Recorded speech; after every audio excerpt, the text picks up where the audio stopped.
Ito ang GMA Regional TV News. May init na balita tayo sa Luzon, hatid ng GMA Regional TV. Nang hit and run ng motorsiklong isang van sa Tayabas, Quezon. Chris, kamusta na yung mga biktima? Connie, dead on the spot ang dalawang angkas ng motor. Kita sa CCTV ang motorsiklo na tumatawid sa isang intersection sa Barangay Lakawan nang biglayang masalpok ng van. Tumila po ng mga sakay ng motor. Tumakas ang van pero naharang din kalaunan at naaresto ang driver nito. Maharap siya sa patong-patong na reklamo. Wala pang pahayag ang driver. Nagpapagaling pa ang rider ng motorsiklo. Ligtas naman ang iba pang pasahero ng van. Isinugod naman sa ospital ang 4 na estudyante sa Tarlac nang malason ng putas ng halamang galumbang o tuba-tuba. Kwento ng mga estudyante sa nurse ng Provincial Epidemiology and Surveillance Unit, nakuha nila ang bunga ng galumbang sa bakanteng lote malapit sa kanilang bahay sa Tarlac City.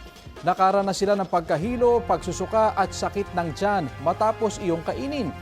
Ayon sa nurse, nakalabas na sa ospital ang mga estudyante. Nagpaalala naman ng Tarlac Provincial Health Office laban sa pagkain ng nasabing prutas. Kahit 2 lang hanggang 3 buto nito ay maaaring makalason, lalo na sa mga bata. Ito ang GMA Regional TV News. Ihahatid na ng GMA Regional TV ang maiinit na balita mula sa Visayas at Mindanao.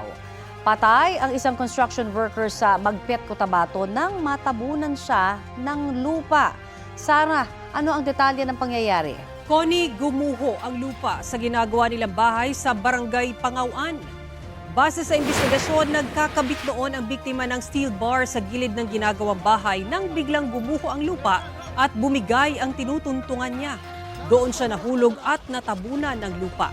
Hinukay ng kanyang mga kasamahan ng lupa at makalipas ang ilang minuto ay naialis doon ang lalaki. Dinala siya sa ospital pero binawian ng buhay kalaunan. Nangako ang may-ari ng ginagawang bahay na tutulungan ang mga kaanak ng biktima. Wala ng buhay ng madatnan ng isang batang babae sa Silay Negros Occidental. Natagpuan siyang duguan ng kanyang ama sa loob ng kanilang bahay, pati ang 2 pa niyang kapatid. Kritikal ang kondisyon ng kanyang ate habang maayos na ang lagay ng nakababata niyang kapatid. Sa investigasyon ng pulisya, 2 malalaking bato ang natagpuan sa crime scene. Pinaniniwala ang inihampas ang mga ito sa mga biktima. May person of interest na ang mga otoridad. Tuloy ang kanilang investigasyon. Ito ang GMA Regional TV News. Isa pang insidente ng kabayo nakatali sa umaandar na sasakyan ang nahulikam. Sa Lawag, Ilocos Norte naman ngayon, ang kabayo nakatali sa umaandar na tricycle. Bahagya pang bumilis ang tricycle kaya bumilis din ang takbo ng kabayo.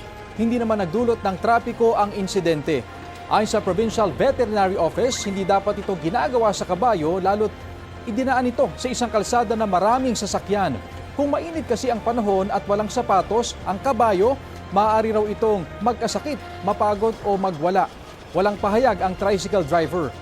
Noong 1 linggo lang nahulikam din ang isa pang kabayo na nakatali sa umaandar na pick-up sa Hinoog, Misamis Oriental. Paliwanag doon ng driver ay ehersisyo iyon ng kanyang alaga at ligtas naman daw ang kabayo.